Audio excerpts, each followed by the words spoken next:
nós vamos entrevistar hoje a psicóloga Carolina Cunha, que vai dar dicas de como falar sobre divórcio com os filhos. O que a gente observa muito, assim, na verdade, no próprio consultório, é que esse conflito dos pais mesmo, né, de repente entrar em contato com esse fracasso, né, que a princípio que era um plano que durasse para sempre, acaba não durando, então tendo que ser interrompido por algum motivo ou por outro, mas na verdade isso é bastante frequente e as crianças e os jovens acabam sofrendo bastante. Sofrendo muito. Em função dessa separação, desse divórcio. Talvez sofrendo mais até do que os pais, eu não sei se...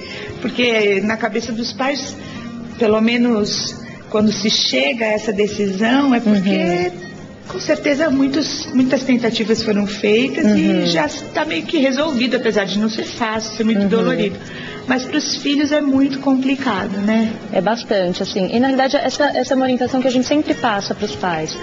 Que a partir do momento que você se comprometeu a estabelecer, a ter, né, uma família realmente, a exercer esse papel social de pai e mãe, que no futuro você pode se separar enquanto marido e mulher, mas enquanto pai e mãe essa relação vai ser para sempre. É verdade, não existe ex-pai, ex-mãe, nem ex-filho, né? Exatamente, às vezes os pais confundem um pouco isso, então na verdade ele é o meu ex-marido, então eu não preciso mais conversar com ele, não preciso mais ter um contato próximo, muito pelo contrário. Vocês vão continuar, essa tríade, né, então, que na realidade é o que sustenta a própria família, o pai, a mãe, os filhos, vão se manter.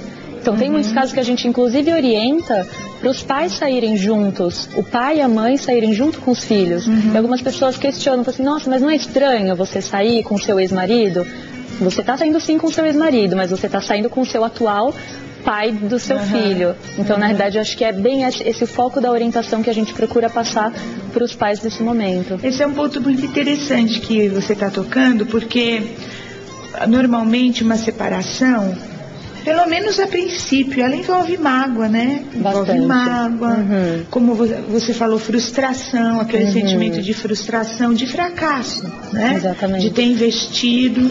E as pessoas, talvez um mais, outro menos, mas eu creio que ambos saem com esse sentimento e tem a mágoa, e tem a dor e tudo mais, né?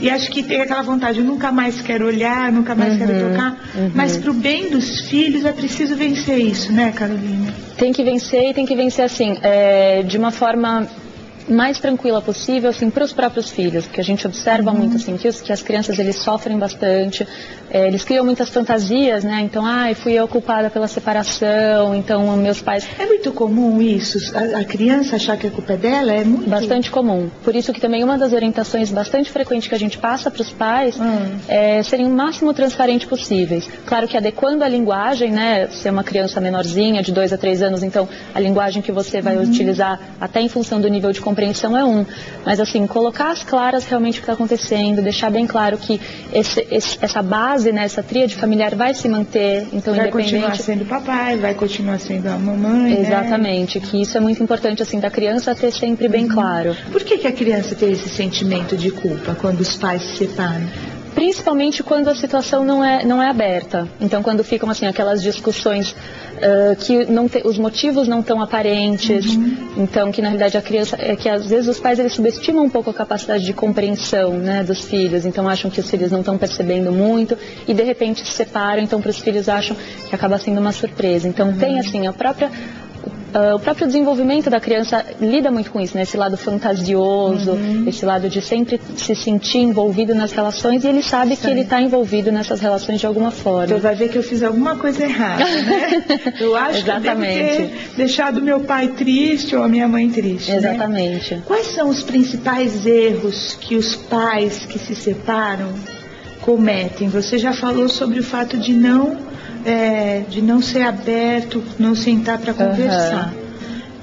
Quais outros erros que a gente pode elencar assim nessa situação? Em linhas gerais, assim, um erro bastante frequente que a gente observa é o pai ou a mãe em diferentes momentos falando mal um do outro. Então, na verdade, porque a sua mãe, mas porque seu pai.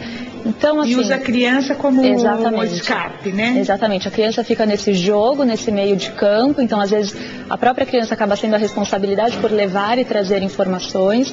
Então isso que a gente sempre orienta. Quer falar mal, não concorda, né? Em algum momento quer desabafar, não use o filho, né? Exatamente. Você tem, de repente, um amigo, tem um parente, tem até mesmo profissionais que podem te ajudar nesse sentido.